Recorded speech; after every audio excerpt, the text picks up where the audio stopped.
Hello and welcome to Stoner Story Time. I'm your host, HanoverrrFist. Tonight I'll be reading Chapter 11 of J.R.R. Tolkien's The Hobbit. Also tonight, I've got a different piece of eye candy. This one has not been quilted by my mom, but rather someone she met in quilt camp last century named Carol Breyer Fallert. And just a miniature number 146, I think it was called. Tonight is also brought to you by the letter E for edibles. PJ sent me a care package and I got some wonderful edibles and they've been helping me a lot. And since we're doing stoner time, since we're doing stoner story time and I've already had an edible earlier, we should be stoned. So, I hope you have the resources to join me, and edibles are always a wonderful thing. And cheers.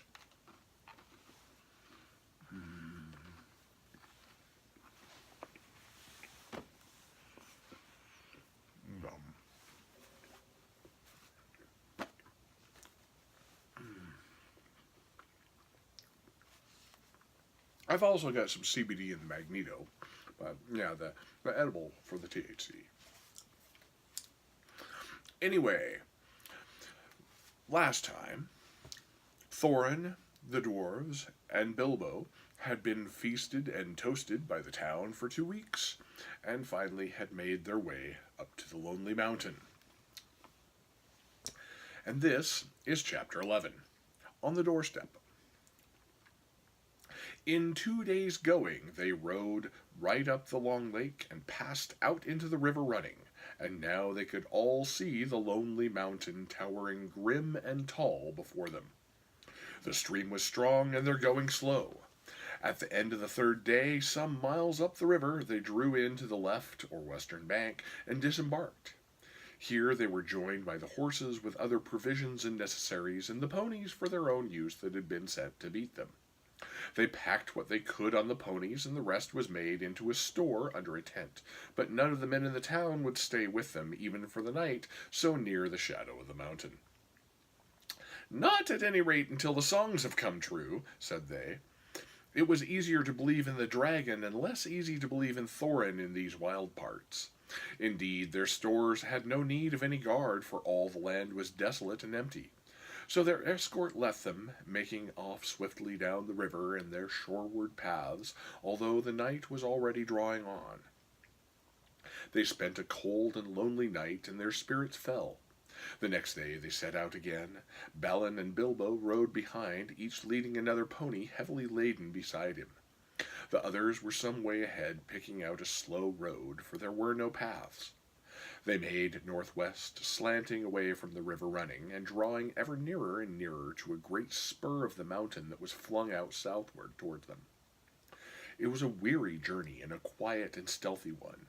There was no laughter or song or sound of harps, and the pride and hopes which had stirred in their hearts at the singing of old songs by the lake died away to a plodding gloom. They knew that they were drawing near to the end of their journey, and that it might be a very horrible end. The land about them grew bleak and barren, though once, as Thorin told them, it had been green and fair. There was little grass, and before long there was neither bush nor tree, and only broken and blackened stumps to speak of, ones long vanished. They were come to the desolation of the dragon, and they were come at the waning of the year.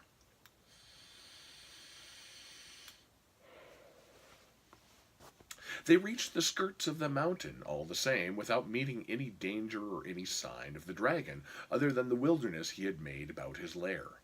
The mountain lay dark and silent before them, and ever higher above them.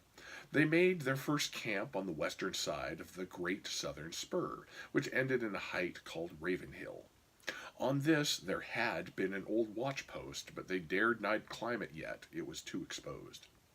Before setting out to search the western spurs of the mountain for the hidden door, on which all their hopes rested, Thorin sent out a scouting expedition to spy out the land to the south where the front gate stood. For this purpose he chose Balin and Fili and Kili, and with them went Bilbo. They marched under the gray and silent cliffs to the feet of Ravenhill. There the river, after winding a wide loop over the valley of Dale, turned from the mountain on its road to the lake, flowing swift and noisily. Its bank was bare and rocky, tall and steep above the stream, and gazing out from it over the narrow water, foaming and splashing among many boulders, they could see in the wide valley, shadowed by the mountain's arms, the gray ruins of the ancient houses, towers, and walls. "There lies all that is left of Dale," said Balin. "The mountain sides were green with woods, and all the sheltered valley rich and pleasant in the days when the bells rang in that town." He looked both sad and grim as he said this. He had been one of Thorin's companions on the day the dragon came. They did not dare to follow the river much farther towards the gate, but they went on beyond the end of its southern spur, until lying hidden behind a rock they could look out and see the dark, cavernous opening in a great cliff wall between the arms of the mountain. Out of it the waters of the running river sprang, and out of it too there came a steam and a dark smoke. Nothing moved in the waste save the vapor and the water, and every now and again a black and ominous crow. The only sound was the sound of the stony water, and every now and again the harsh croak of a bird. Balin shuddered. "Let us return," he said. "We can do no good here, and I don't like these dark birds. They look like the spies of evil." "The dragon is still alive and in the halls under the mountain, then, or so I imagine from the smoke," said the hobbit. "That does not prove it," said Balin, "though I don't doubt you're right, but he might be gone away some time, or he might be lying out on the mountainside keeping watch, and I still expect smokes and steams would come out of the gates. All the halls within must be filled with his foul reek." With such gloomy thoughts, followed ever by croaking crows above them, they made their weary way back to the camp. Only in June they had been guests in the fair house of Elrond, and though autumn was now crawling towards winter, that pleasant time now seemed years ago. They were alone in the perilous waste, without hope of further help. They were at the end of their journey, but as far as ever, it seemed, from the end of their quest. None of them had much spirit left. Now, strange to say, Mr. Baggins had more than the others. He would often borrow Thorin's map and gaze at it, pondering over the runes and the message of the moon letters Elrond had read. It was he that made the dwarves begin the dangerous search on the western slopes for the secret door. They moved their camp then to a long valley, narrower than the great dale in the south where the gates of the river stood, and walled with lower spurs of the mountain. Two of these here thrust forward west from the main mass in long, steep-sided ridges that fell ever downwards toward the plain.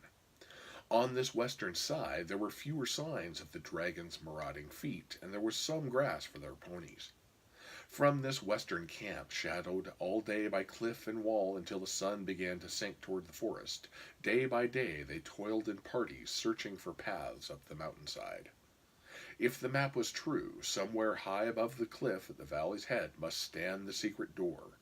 Day by day they came back to their camp without success. But at last, unexpectedly, they found what they were seeking. Feely and Keely and the Hobbit went back one day down the valley and scrambled among the tumbled rocks at its southern corner. About midday, creeping behind a great stone that stood alone like a pillar, Bilbo came on what looked like rough steps going upwards.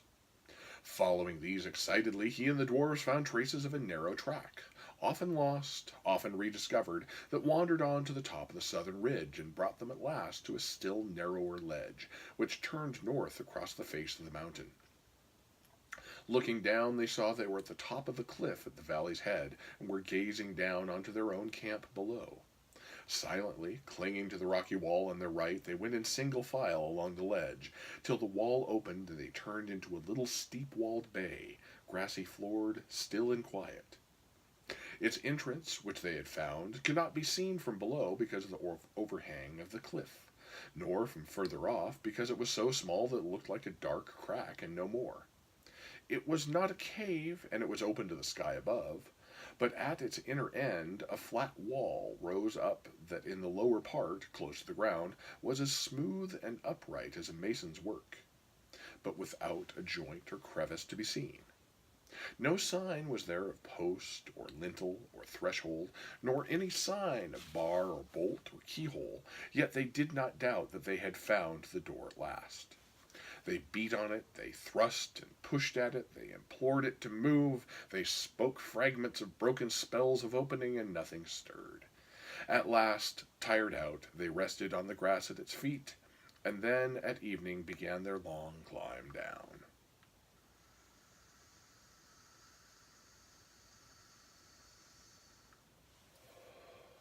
There was excitement in the camp that night. In the morning they prepared to move once more. Only Boffer and Bomber were left behind to guard the ponies and such stores that they had brought with them from the river. The others went down the valley and up the newly found path, and so to the narrow ledge. Along this they would carry no bundles or packs, so narrow and breathless was it, with a fall of 150 feet beside them on to sharp rocks below. But each of them took a good coil of rope wound tight about his waist, and so at last, without mishap, they reached the little grassy bay. There they made their third camp, hauling up what they needed from below with their ropes.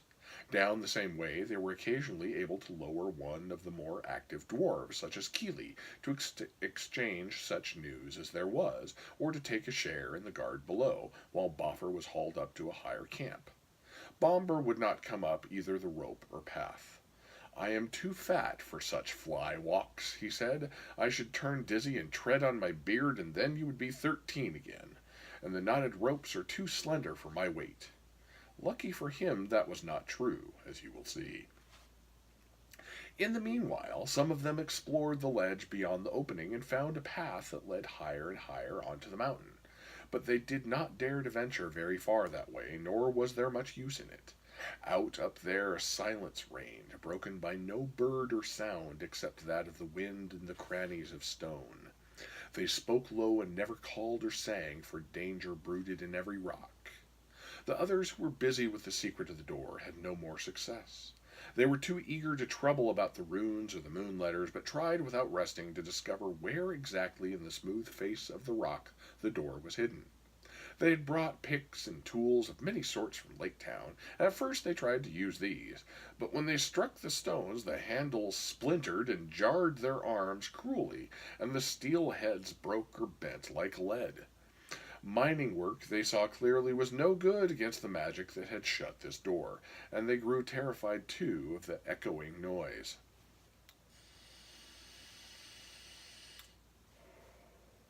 Bilbo found sitting on the doorstep lonesome and wearisome. There was not a doorstep, of course, really, but they used to call the little grassy space between the wall and the opening the doorstep in fun, remembering Bilbo's words long ago at the unexpected party in his Hobbit hole, when he had said they could sit on the doorstep till they thought of something. And sit and think they did, or wandered aimlessly about, and glummer they became. Their spirits had risen a little at the discovery of the path, but now they sank into their boots, and yet they would not give it up and go away.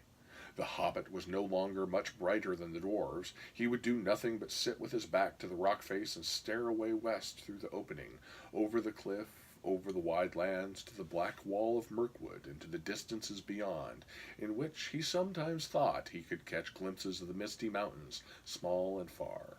If the dwarves asked him what he was doing, he answered, "You said sitting on the doorstep and thinking would be my job, not to mention getting inside, so I'm sitting and thinking."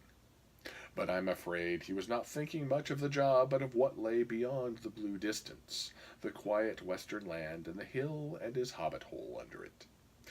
A large gray stone lay in the center of the grass, and he stared moodily at it or watched the great snails. They seemed to love the little shut-in bay with its walls of cool rock, and there were many of them of huge size crawling slowly and stickily along its sides.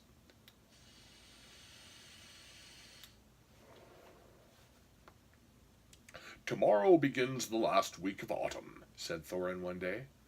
"And winter comes after autumn," said Bifur. "And next year after that," said Dwellin, "and our beards will grow till they hang down the cliff to the valley before anything happens here. What is our burglar doing for us? Since he's got an invisible ring and ought to be a specially excellent performer now, I'm beginning to think he might go through the front gate and spy things out a bit."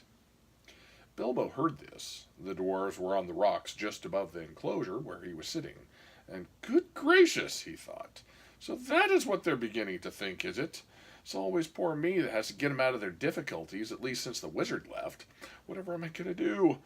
I might have known that something dreadful would happen to me in the end, and I don't think I'd bear to see the unhappy Valley of Dale again. And as for that steaming gate... That night he was very miserable and hardly slept. Next day the dwarves all went wandering off in various directions. Some were exercising the ponies down below, and some were roving about the mountainside. All day Bilbo sat gloomily in the grassy bay, gazing at the stone, or out west through the narrow opening. He had a queer feeling that he was waiting for something. Perhaps the wizard will suddenly come back today, he thought. If he lifted his head, he could see a glimpse of the distant forest. As the sun turned west, there was a gleam of yellow upon its far roof, as if the light caught the last pale leaves. Soon he saw the orange ball of the sun sinking towards the level of his eyes. He went to the opening, and there, pale and faint, was a thin new moon above the rim of the earth. At that very moment he heard a sharp crack behind him. There, on the gray stone in the grass, was an enormous thrush, nearly coal-black, its pale yellow breast freckled with dark spots. Crack! It had caught a snail and was knocking it on the stone. Crack! Crack! Suddenly Bilbo understood. Forgetting all danger, he stood on the ledge and hailed the dwarves, shouting and waving. Those that were nearest came tumbling over the rocks and as fast as they could along the ledge to him, wondering what on earth was the matter. The others shouted to be hauled up the ropes, except Bomber, of course. He was asleep. Quickly Bilbo explained. They all fell silent. The Hobbit standing by the grey stone, and the dwarves with wagging beards watching impatiently. The sun sank lower, and their hopes fell. It sank into a belt of reddened cloud and disappeared. The dwarves groaned, but still Bilbo stood almost without moving. The little moon was dipping to the horizon. Evening was coming on. Then suddenly, when their hope was lowest, a red ray of the sun escaped like a finger through a rent in the cloud. A gleam of light came straight through the opening into the bay and fell on the smooth rock face. The old thrush, who had been watching from a high perch with beady eyes and head cocked on one side, gave a sudden trill. There was a loud crack. A flake of rock split from the wall and fell. A hole appeared suddenly about 3 feet from the ground.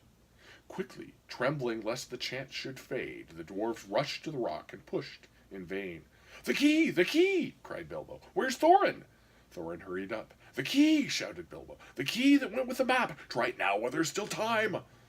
Then Thorin stepped up and drew the key on its chain from around his neck. He put it to the hole, it fitted, and it turned. Snap! The gleam went out. The sun sank, and the moon was gone, and evening sprang into the sky. Now they all pushed together, and slowly a part of the rock wall gave way. Long, straight cracks appeared and widened. A door 5 feet high and 3 broad was outlined, and slowly, without a sound, swung inwards. It seemed as if darkness flowed out like a vapor from the hole in the mountainside, and deep darkness in which nothing could be seen lay before their eyes, a yawning mouth leading in and down. So that was chapter 11, and soon it's going to be dragon time.